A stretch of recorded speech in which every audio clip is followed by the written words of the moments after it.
Mas Kaisang misalnya, saya pribadi juga WA ke Mas Kaisang, sama dengan kader-kader partai lain yang juga punya hak yang sama, dan proses itu melalui sekolah partai.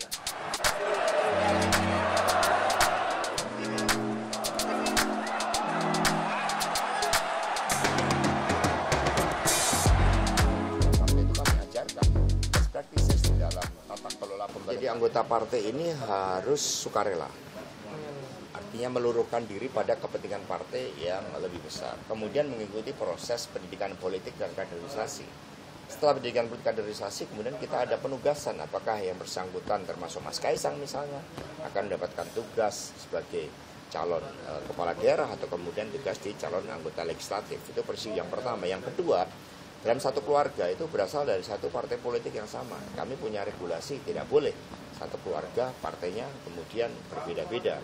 Nah, kemudian terhadap proses Mas Kaisang misalnya, saya pribadi juga WA ke Mas Kaisang. Saya sampaikan kalau memang sekiranya akan mengikuti proses pencalonan sebagai calon kepala daerah, ya kita akan siapkan dari awal bersama dengan kader-kader partai lain yang juga punya hak yang sama, dan proses itu melalui sekolah partai.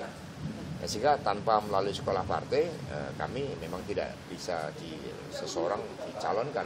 Mas Gibran misalnya, ketika beliau juga dicalonkan, kemudian mengikuti sekolah partai, di mana dalam sekolah partai itu kami ajarkan best practices di dalam tata kelola pemerintahan yang baik, yang menciptakan lapangan kerja bukan buat rakyat, yang menyelesaikan berbagai persoalan rakyat dan sekaligus membangun masa depan. Jadi buat Mas Kaisang, seperti yang disampaikan Mbak Puan, kami terbuka dan siap untuk melakukan pendidikan politik dan kaderisasi, hanya saja berdasarkan tahapan-tahapan pemilu.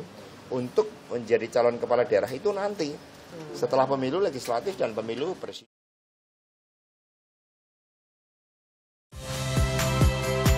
Saya Valentina Sitorus. Saksikan program-program Kompas TV melalui siaran digital, pay TV, dan media streaming lainnya.